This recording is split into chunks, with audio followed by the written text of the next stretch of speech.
The dust storm had finally settled. A pale red sun hovered low over the horizon of Kepler 186f, its light filtering through the broken dome of outpost Helios like blood through cracked glass. The wind howled outside the fractured shield walls, carrying grains of alien sand that could slice through steel if the gusts were strong enough. Inside, everything was quiet, too quiet. Arlen stood in the medical bay doorway, gripping his rifle though he knew there was nothing left to shoot. She sat on the edge of a metal examination table, helmet still sealed, breathing in slow mechanical rhythms. Her suit was scorched black in places, the insignia of a united Terran coalition barely visible beneath dried chemical burns. "Mara," he said softly, "it's safe now." She didn't answer. He took a cautious step closer. The floor crunched under shattered glass and fragments of shattered vials. He could smell ozone and antiseptic mixed with something metallic, blood, probably, or coolant. It was hard to tell these days. "Mara, you don't have to keep it on anymore." Her visor turned slightly toward him, reflecting his own tired face. Dirt streaked his cheeks. His eyes were sunken, haunted by the same images replaying in her mind. He reached for her helmet. "Let me look at you." She shook her head. "Not after what they did to me." Her voice sounded distorted through the suit's damaged comm filter, but the pain was unmistakable. Arlen froze. "I need to check your injuries," he said. "Your oxygen levels." "They didn't just hurt me," she whispered. "They changed me." Outside the bay, emergency lights flickered weakly.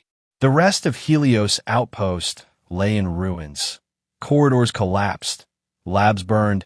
The command tower reduced to a twisted skeleton. The Zinthri raid had lasted less than 12 minutes. 12 minutes had been enough. Before the fall, Helios Outpost had once been a symbol of hope.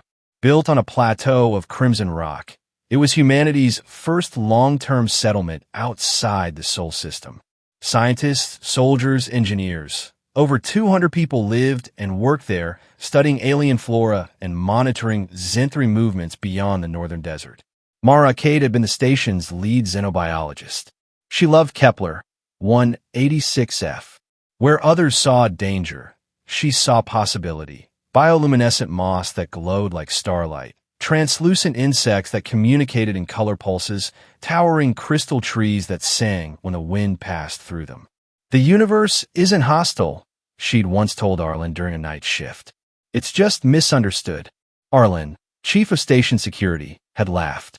"That's easy to say when your job is naming glowing mushrooms."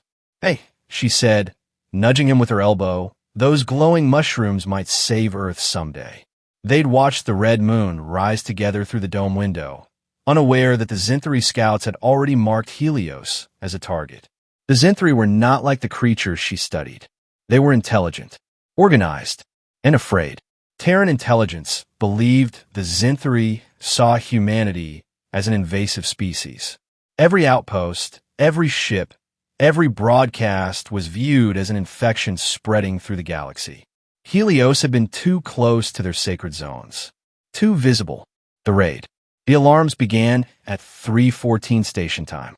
Arlen remembered the scream of metal, the sudden decompression of the eastern corridor, the way gravity flickered as the main generator failed. He remembered shouting orders, firing into smoke, watching silhouettes move like liquid through the halls. Zinthri soldiers were taller than humans, their bodies armored in natural chitin, faces hidden behind mask-like exoskeletons. Their weapons didn't burn or explode. They rewrote. Anything they hit began to change. Walls softened. Steel pulsed like living tissue. Human bodies twisted in impossible ways. Arlen reached the science wing too late. Most of Mara's team lay scattered across the lab floor, their forms warped into something between flesh and crystal. Consoles fused with bone. Plants grew from open wounds. Mara had been alive. She crawled toward him, suit ruptured, visor cracked. "They're experimenting," she gasped. "They want to understand us from the inside." Arlen dragged her into an emergency pod and sealed the door just as a Zinthri hunter burst through the wall.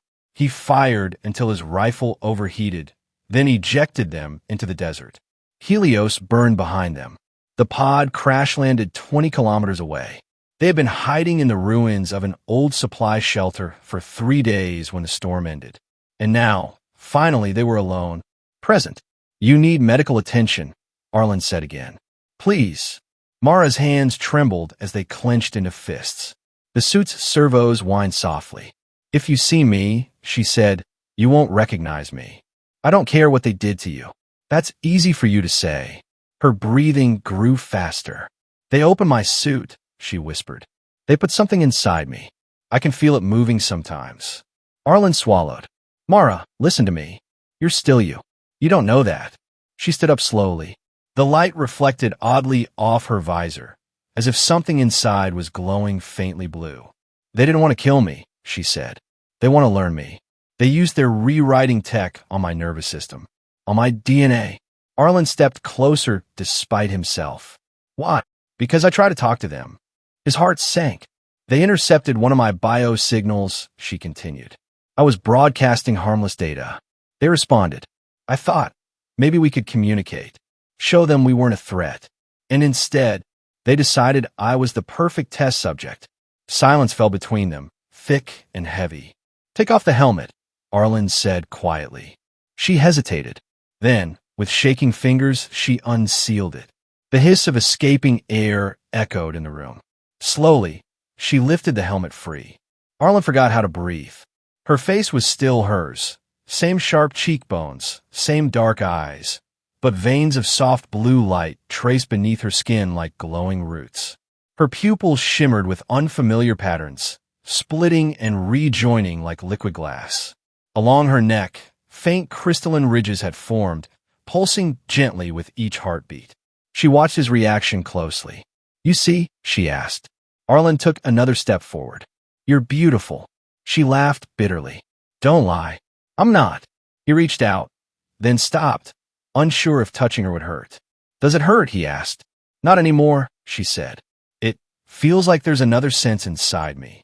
Like I can hear things that aren't sound, feel things that aren't touch. Like what? She closed her eyes. The Zenthri. Arlen stiffened.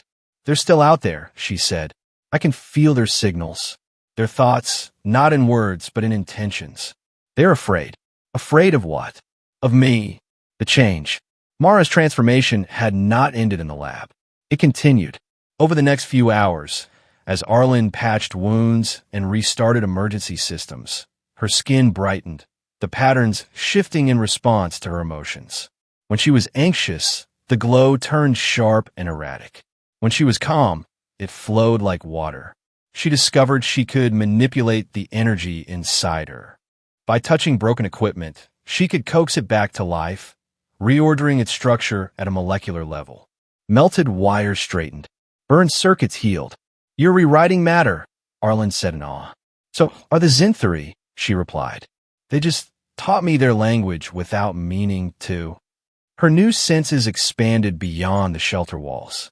She could feel the desert's magnetic currents, the distant hum of alien life, and far away, in orbit, the faint echo of a Terran rescue beacon. We can signal them, Arlen said. Tell command what happened. Mara didn't answer immediately. They'll come with ships, she said slowly. With weapons. They'll see the Zenthri as monsters.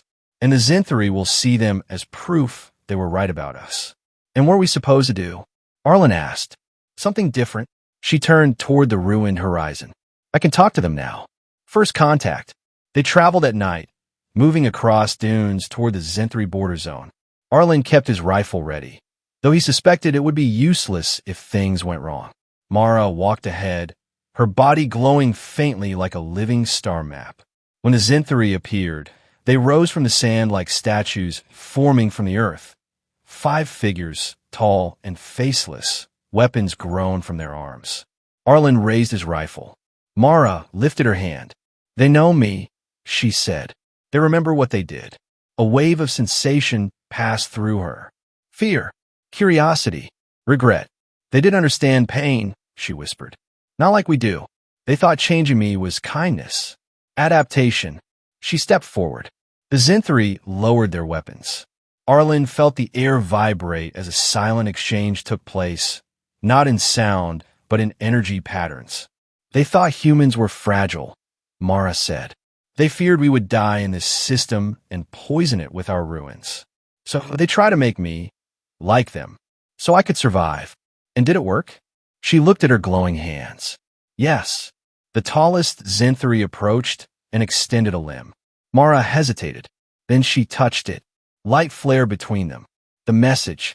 When Terran ships finally arrived, they found Helios destroyed, but no sign of battle. Instead, they found a signal. A message encoded in both human mathematics and Zenthari biopatterns. It spoke of misunderstanding, of fear, of a bridge between species. It spoke of a woman who had been changed but not lost. After, Arlen stood on the rebuilt observation deck months later, watching alien ships and human vessels dock side by side in orbit. Mara joined him. Her glow was softer now, more controlled. Her body still human, still alien, still hers. Do you ever wish it hadn't happened? He asked. She thought for a moment. They took something from me, she said. My old body. My old life. And they gave me something too. A voice between worlds. She looked at him. You were right to want to see me. He smiled faintly. I was afraid. So was I. He reached for her hand. This time, she didn't pull away. Epilogue. In Terran history, the Helios incident was recorded as the moment war was avoided. But in quiet reports, in footnotes, and personal logs, another truth existed.